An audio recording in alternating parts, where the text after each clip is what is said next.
কর্মস্থলে যোগ দেওয়ার আগেই নতুন ৮ জেলা প্রশাসকের নিয়োগ বাতিল করেছে সরকার। নতুন নিয়োগ পাওয়া ৪ জেলা প্রশাসককে অন্য জেলায় বদলি করা হয়েছে।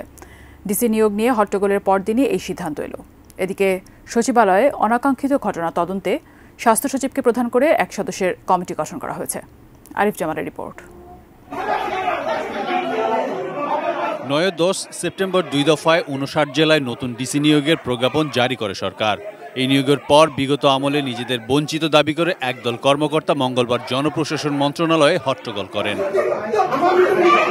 উদ্ভূত পরিস্থিতিতে ঘটনার পরদিন বুধবার জেলা প্রশাসক হিসেবে নতুন নিয়োগ পাওয়া ৮ জনের নিয়োগ বাতিলের সিদ্ধান্ত হয়।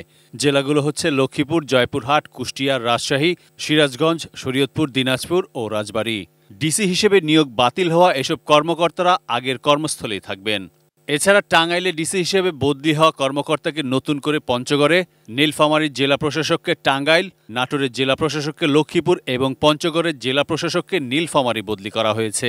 এমন কিছু বের হয়েছে, একজনের কথাই বলি, এক সময় উনি বাধ্য করেছিলেন এক শিক্ষককে একজন ইউএনওর পা ধরে আপনার কি বলবো মাপ চাইতে হবে।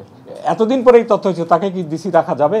এই কাজগুলো এত সহজ ছিল না। আজকে একটা দীর্ঘ সময় মিটিং করে তাৎক্ষণিক এই সিদ্ধান্তগুলো নেওয়া হয়েছে।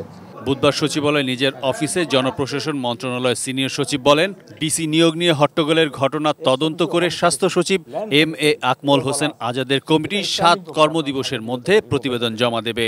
এলো ভিশন মুশকিল আসান অফার। যে কোনো ব্র্যান্ডের পুরনো ফ্রিজ নিয়ে চলে আসুন ভিশন শোরুমে আর নিয়ে যান নতুন ভিশন ফ্রিজ 20% পর্যন্ত ছাড়। তাড়াহুড়ো না, বলবো যে ইনফরমেশনের কি বলবো miscommunication, discommunication, distorted or communication gap, অথবা যাকে যখন যে তথ্যটা আমাদেরকে দেওয়ার কথা ছিল এই তথ্যটা পরে আসছে। এই জন্য আমরা instant we jump and do.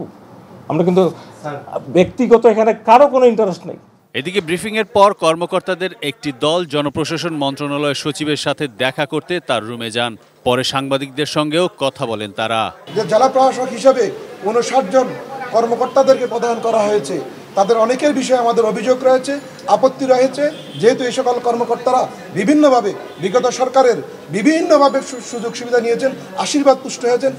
স্বাস্থ্য মন্ত্রণালয়ের অন্য একটি ব্রিফিংয়ে সাংবাদিকদের প্রশ্নের জবাবে সচিব MA আকমল হোসেন আজাদ বলেন, ডিসি নিয়োগ নিয়ে মঙ্গলবার সচিবালয়ে যে পরিস্থিতি তৈরি হয়েছিল তা সঠিক হয়নি। আমি সাধারণভাবে মনে করি টিভি নিউজ দেখে এটা শোভন হয় নাই। কারা করেছে? যারা অনেক সিনিয়র অফিসার, ডেপুটি সেক্রেটারি এবং ডিসি হতে ইচ্ছুক, তাদের তালিকায় নাম ছিল, তারা হন নাই। ৭০০ জনের তালিকায় যদি নাম থাকলে কেউ মনে করে আমি ডিসি হয়েছি, এটা কি ঠিক হবে? Arif Jamal, AT news, Dhaka.